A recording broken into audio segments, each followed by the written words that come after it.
Brian Wilson, Mary Catherine Ham, Brian Neiman, today's newsmakers, and you. The Morning Majority, 6:30. WMAL. 7:37 on the Morning Majority. We have Trevor Matich here to talk to us. You know, it was a wonderful day for football this weekend, or a wonderful weekend for football, I should say. I'm a Saturday girl. I went down to a Georgia game and we finally got on the board. Woohoo! But that's beside the point.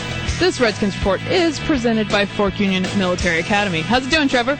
Great. Did Georgia play Fort Union Military Academy? The equivalent thereof, yes, indeed. Yeah, nice. Yeah. I thought it was. And notched a big win. Nice. Go Dogs. Yeah, go Dogs. It's going to be a rough year probably. But let's get to the Redskins, who are now 2-0, unlike the Georgia Bulldogs.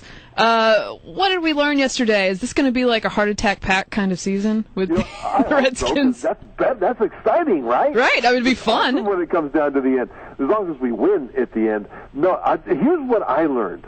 I learned that this bunch of Redskins are fighters. After plays, when the Cardinals try to say something or kind of give them a jab in the chest or an extra little push, the Redskins got back in their face and they fought them. It wasn't undisciplined. Right. They weren't flagged for penalties because of it, but they didn't take anything. And how long has it been since the Washington Redskins could be said that they were fighters? I love that. Okay, that said, I was happy to see the win. I don't care, if it's by 1 point. I don't care if you win ugly. I'm just happy to see the win. But I thought that these Cardinals were supposed to have like this porous secondary. I mean, after all, didn't Cam Newton just run rampant over these guys? And then all of a sudden they didn't look so porous here. Was that what was going on there? Did they just do a better job than they did the first week? Well, Cam Newton is Superman. I know that. See the S on his chest, the Carolina quarterback. Actually, they made some adjustments, as they would. They're very well coached. But the Redskins actually moved the ball up and down the field pretty well. They ended up with over 450 total yards of offense, which is not bad. The problem is that the Redskins kept getting down into scoring position and then settled for field goals. Or in one case, a blocked field goal. That's for right. goodness sake. And so it wasn't that they couldn't move the ball; it was that they couldn't finish drives. The other thing that I thought though was brilliant on the upside was that fourth down call, where everybody is expecting them just to try to get the first down. But instead, Rex Grossman hit Santana Moss in the end zone for a touchdown. That was awesome because they were all expecting him to go short, and he went long. And I thought that was brilliant. Well, you know why he went long? Because the Cardinals expected him to go short. 4th and 3, late in the game. The Redskins need 2 scores to win. And the obvious throw is the short throw down in the flat. But Rex Grossman, he's been around. He's experienced. I guess that's part of the reason Shanahan chose him to start. And when he looked at the corner who was covering Moss, he saw the corner focused on the obvious throw, the short throw. And so when he kind of settled his feet and Moss ran past him, Grossman came off the short throw and went for the touchdown. It was a great read by Grossman. Yeah, it really was. And it was gutsy because he actually had a guy open in the flat. They could have got a first down, but he went for the whole kit and caboodle and got the touchdown. I don't know what Wilson's complaining about. They had 28 first downs and 455 total yards of offense. What do you want? There were a lot of people complaining that. Yeah, well, missed he chances. wants the partridge in the pear tree, and there's no pear tree. Hey, no, I want us to get better. I want us to get to that 10-game mark that I have predicted, and we are well on our way. Just 8 more games. Right. I mean, Brian, you are right that there were plenty of mistakes, and they pulled this one out by the skin of their teeth. But they fought. They didn't fold. They believed they could win. When was the last time you had a Redskins team that, as a group, believed they could win a game like this? It's a different group. Now, they're not the most talented group at all.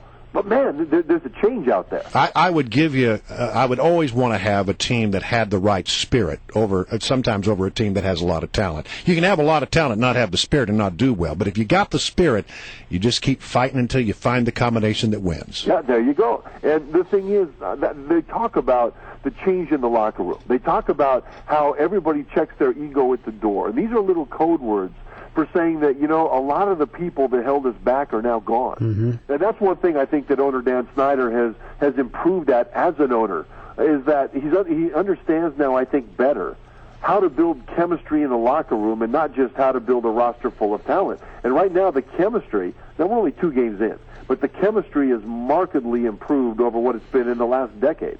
All right, Rex Grossman threw 2 picks, although one of them wasn't his fault, and he had a lot of passes that were tipped at the line of scrimmage. Do you know any reason for that? And is that something to be concerned about moving forward? And how do you think Grossman played overall yesterday? Yeah, the balls tipped at the line typically aren't the quarterback's fault. Typically, that's because the offensive line is being pushed back a little bit. Mm-hmm. But the offensive line overall improved over last week, so those balls, weren't bad. But Grossman had 2 of those balls tipped up, and it floated in the air, and he himself turned into a defender and knocked those balls down twice. I saw that. Yeah. All right, Fred Davis continues to impress. When are we ready to say Fred Davis is the new Chris Cooley? Now. Time to sit Cooley's now second string, in your opinion? No. Chris Cooley is also Chris Cooley, although he's still hurt. And I think it's smart on the Redskins' part to not overuse him, to ease him back in. The reason he's not getting balls is not because he's not Chris Cooley anymore. It's just because they need him healthy for the entire season, and it won't help him to go in there and start catching 6-8 balls a game before his knee's fully healthy. But Fred Davis is a matchup nightmare for defenses because he's big enough that you can't stand up in a blocking situation with the small guy, but he's strong enough that he's able to get out and take over pass routes when you've got a small guy covering him. So who do you cover him with? What do you do? And Davis has become that guy now. You add a healthy Cooley to the mix in the coming weeks, the Redskins will be really good there. All right, they had to go deep in the secondary yesterday. I thought it was amazing, the final play of the game, really, where when they stripped the ball from the Cardinals in the fumble return. It was Kevin Barnes, I believe, recovering the fumble, and Byron Westbrook with the strip. I mean, when you go into Westbrook and Barnes making plays at the end of the game, I don't know, good coaching or whatever, but good for them because I did not see that happening when that secondary was getting beat up so much. Yeah, that's true. And really, starter Josh Wilson was out of the game, and that's one of the reasons those guys were in there. But all during the game, you could see the Redskins defenders trying to strip the ball out, and they didn't succeed most of the time, but you could see them going to the effort. And finally, it paid off on that last one, but it wasn't like Westbrook just all of a sudden decided, hey, I know what I'll do. I'll try something new. I'll strip the ball. They've been doing it all game long, and that was the time that it worked. And so that is the focus of the coaching staff, and it's good discipline by the players to do what the coaches have been telling them to do in practice. All right, we'll talk to you Friday when the 2-0 NFC East leading Redskins take on the Dallas Cowboys. How about that? It's going to be fun. And Romo, by the way, hurt. But showed a lot of guts yesterday. Played pretty well, yeah. Showed some guts yesterday. All right, Trev, talk to you Friday.